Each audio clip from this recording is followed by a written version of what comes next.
نظر آتے ہوئے نظر آتے ہیں مسجد کی طرف، اور جب شادی ہوتی ہے یا میلے ہوتے ہیں تو لوگ بسیں بھر کے جاتے ہیں، پورا دن وہاں پر ناچ اور گانے بجتے رہتے ہیں، ڈانسیں ہوتی رہتی ہیں پورا دن۔ اگر پیچھے کوئی گھر میں دھماکہ ہو جائے پھر بھی ان کو پتہ نہیں چلتا، کوئی پرواہ نہیں ہوتی ان کو۔ سامعین ذی وقار، تو ہمیں چاہیے کہ ہمیں اچھا مقصد اپنا اچھا مقصد سوچنا چاہیے اور علم پڑھنا اور اس پر عمل کرنا چاہیے، کیونکہ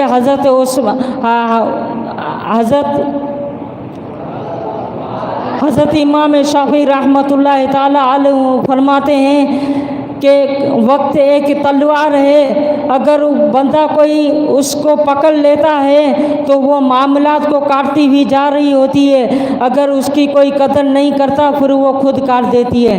سامعین محترم، حضور علیہ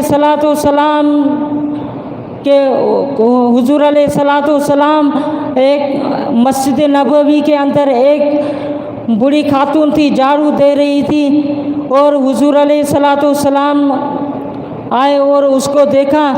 دوسرے دن آئے تو وہ خاتون نہیں تھی، تو صحابہ کرام سے عرض کرنے لگے کہ یہ ایک بوڑھی خاتون روزانہ جھاڑو دیتی ہے، آج وہ کہاں ہے؟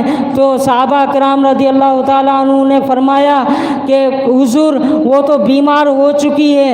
تو حضور علیہ السلام نے فرمایا کہ اگر وہ فوت ہو جائے تو اس کا مجھے خبر دینا۔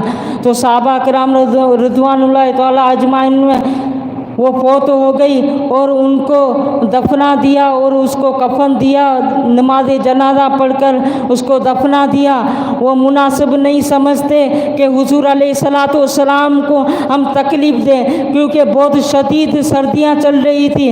دوسرے دن حضور علیہ السلام آئے اور صحابہ سے پوچھا کہ وہ بوڑھی خاتون فوت ہو گئی، آپ لوگوں نے مجھے کیوں نہیں بتایا؟ حالانکہ حضور علیہ السلام کو تو اللہ تعالیٰ نے اختیار دیا ہوا تھا، جانتے تھے، پھر بھی حضور علیہ السلام نے فرمایا مجھے جہاں پر وہ دفن اس کی قبر ہے مجھے لے کے چلو، میں نماز جنازہ پڑھاؤں گا۔ حالانکہ دوبارہ نماز جنازہ پڑھانا جائز نہیں ہے،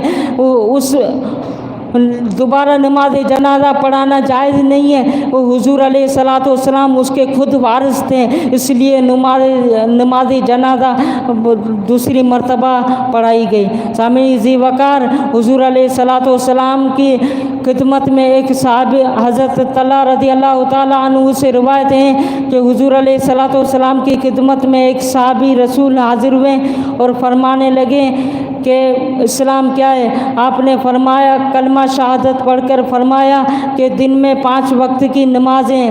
تو اس صحابی نے فرمایا کہ اگر میں نفلی نماز پڑھنا چاہوں تو پڑھ سکتا ہوں۔ تو حضور علیہ السلام نے فرمایا آپ کے لیے یہ عمل بہت اچھا ہے۔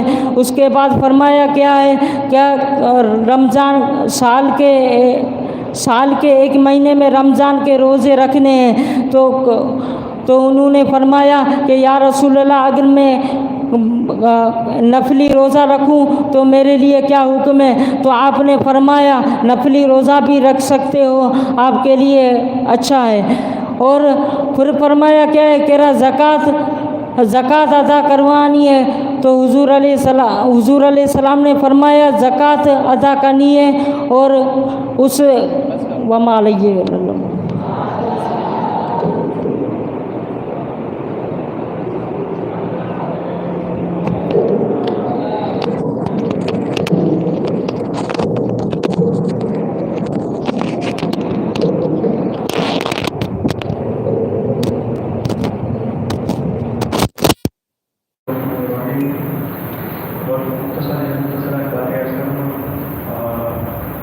بسم کی ابتدائی طلبا تقریباً طلبا کے حالت ایسا لگ رہا تھا کہ